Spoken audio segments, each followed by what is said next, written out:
brilliant artist. She was one of the co-founders of the Contemporary Artists Society, and she met with some sort of a tragedy, and she gave up art. And so all her friends, Nirad Mazumdar and all of them, they said that, look, Kamala, you're too brilliant to give up art, so why don't you open a studio?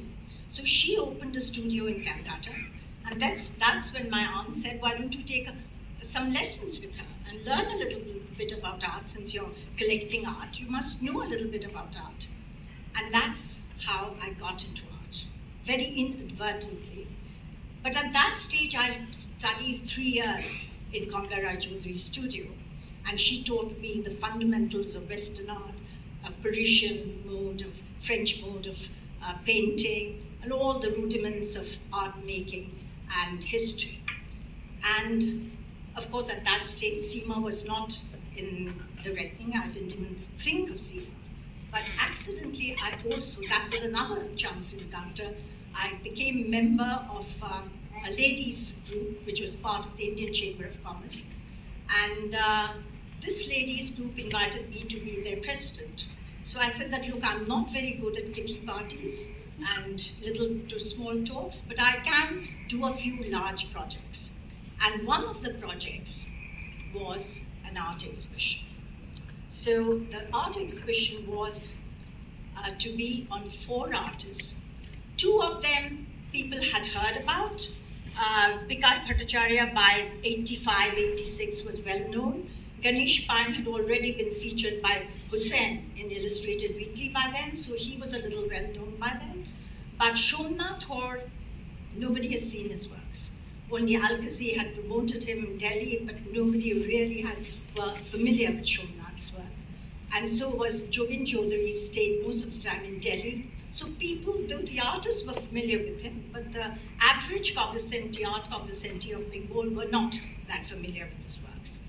And so my project was to have a large show. It was called Visions. And this happened in 1986, very accidentally, as I said.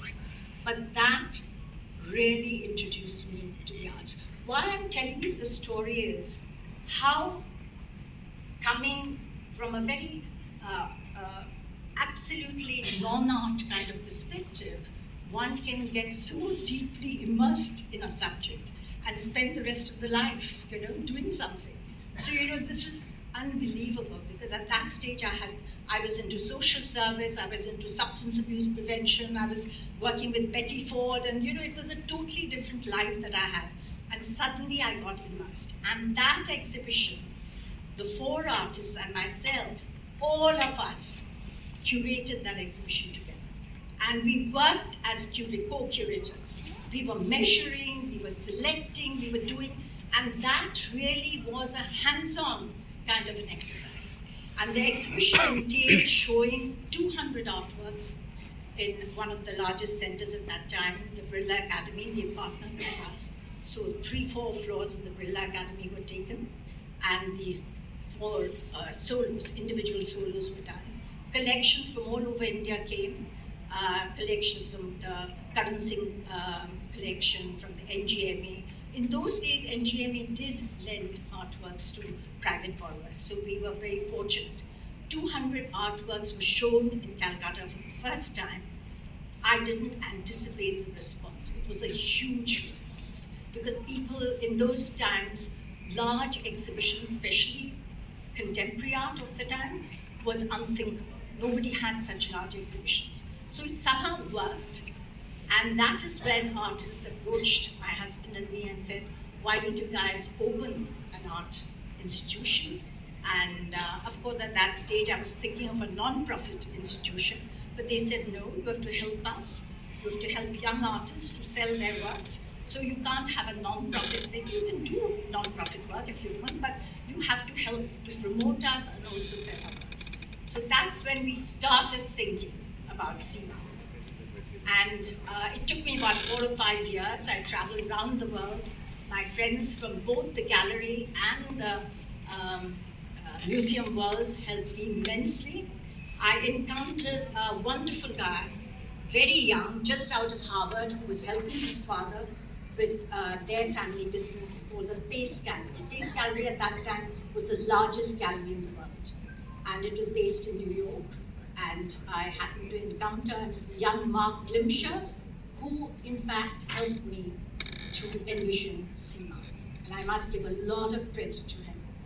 And so we got the space and we started SEMA. So I've given you this juicy little story about how the entire thing happened.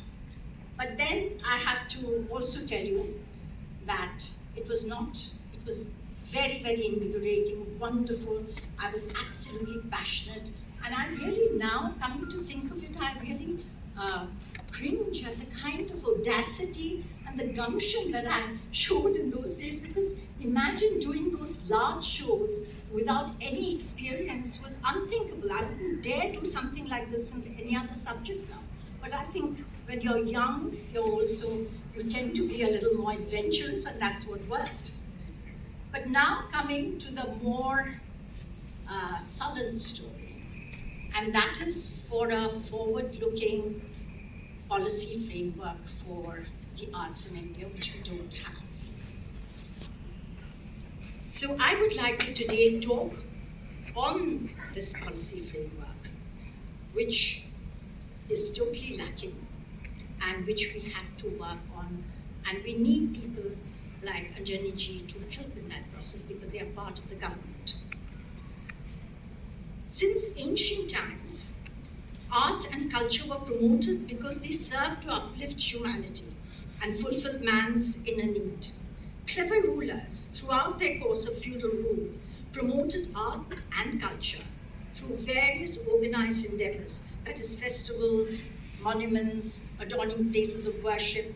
Society in its own capacity added its two bits by promoting various socio-religious celebrations and cultural events.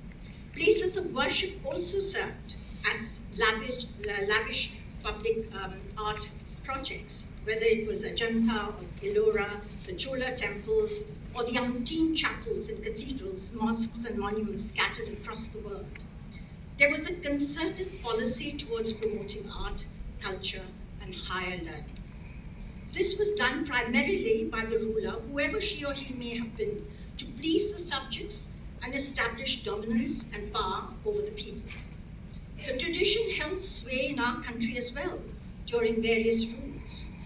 We had, during the heightened periods of the Gandhara, the Guptas, and even during Ashok's rule, and throughout the various dynasties reigning in the south, the most popular being the Chola dynasty, and finally culminating in the Mughal rule in North India, early 16th to mid-19th century, followed by Western colonial period till independence in 1947.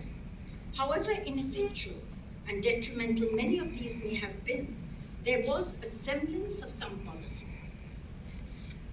Art colleges were established by the British in the metropolitan cities of the subcontinent by the middle of the 19th century.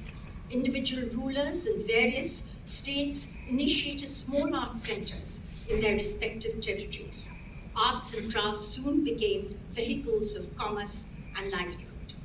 In independent India, we see an emphatic emphasis on art and culture till the late 80s.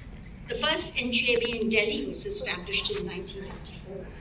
And in the following decades, other NGMAs and state museum projects were promoted in Mumbai, Bangalore, Hyderabad, etc.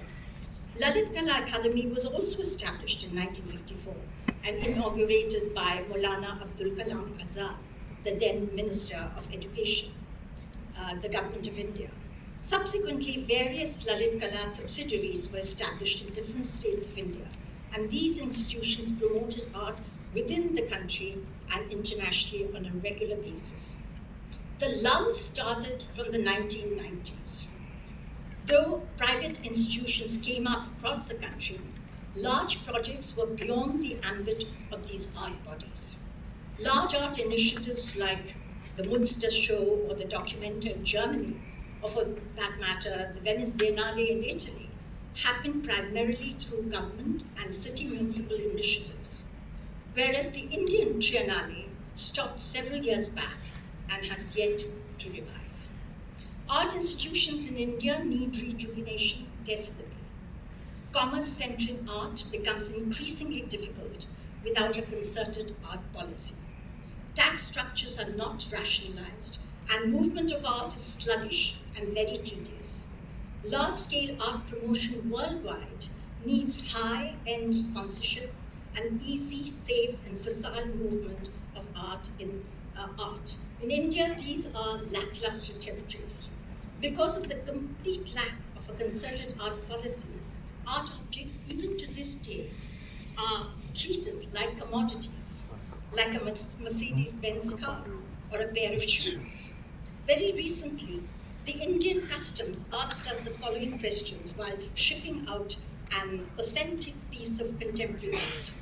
In spite of a perfectly legitimate purchase in foreign exchange and through legit bank transfer and full foreign exchange,